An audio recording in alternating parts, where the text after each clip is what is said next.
Have you ever thought about what does real money management actually look like? Am I doing the right thing to build my wealth? Ever pondered what is your biggest financial concern and what should you actually be doing about it?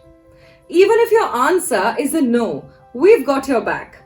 Join us in our video series as we navigate the minefield of financial planning from debt and anxiety towards personal finance all the way to passive income and long-term wealth building. Welcome to Investor Talk by Trustline. I am your host Prerna Tandon. This video series is all about helping you achieve your financial goals so that you can achieve complete economic freedom. Coming to today's topic, well, yes, it's a big one. The 50-30-20 rule of thumb that will help you plan your monthly finances better. If you really ask me why this topic, my answer is because the first rule of financial planning is using your funds judiciously and ensuring a certain amount of your monthly savings has been reinvested for wealth building. Come, let's dive right into it now. The 50-30-20 rule of thumb represents wants, needs and goals respectively. Now before we proceed, let's go through some quick literature about this. The rule was popularized by Elizabeth Warren.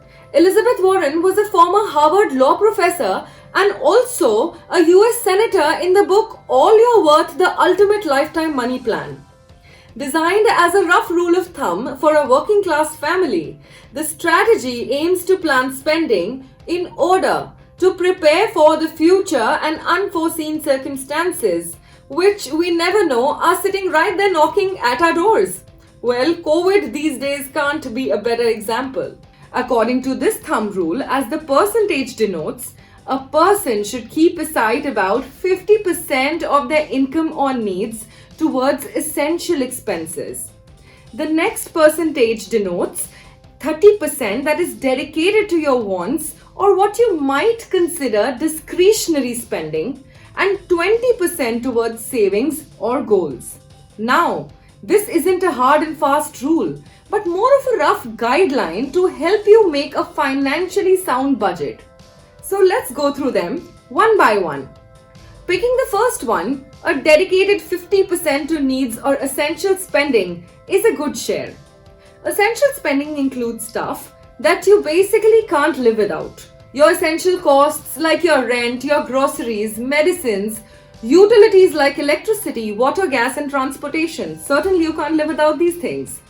This should ideally account to approximately 50% of your after-tax income. You know, this budget may differ from person to person. If you find that your needs do exceed much more than 50% of your take-home income, you should be able to make some changes to bring down those expenses. Honestly, that's not that tough. It's as simple as changing the place where you shop for food from. Or maybe some deeper lifestyle changes, such as looking for a less expensive living situation. The next 30% is dedicated to your wants, or to subtly term it as your discretionary expenses. Wants are what you desire, but don't actually need to survive. They might include multiple subscriptions like your Netflix, Amazon Prime, or even your Kindle subscription for that matter. There are multiple expenses such as going to movies, shopping, weekend, travel, eating out, which you could certainly minimize or do without. These typical category of expenses should definitely not be more than 30% of your monthly income. Such expenses are lifestyle expenses. You can either avoid them or be flexible with them. For example, you can definitely avoid an expensive international holiday and instead you could go out somewhere within the country. It's simple, you know. It's not that difficult. It's pretty simple. The more you control and restrict, the better your budgeting gets. In many cases, an expense that enhances lifestyle forms much of a person's spending.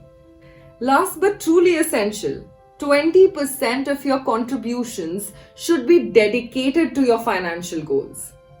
All savings such as retirement contribution, saving for a house are what constitute your financial goal primarily.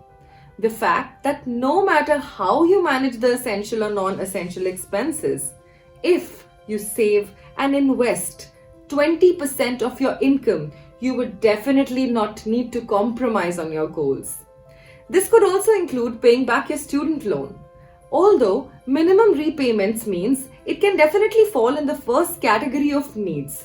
However, if there is a possibility of extra repayments that can reduce your existing debt and consequently a future interest, they are classified definitely as savings.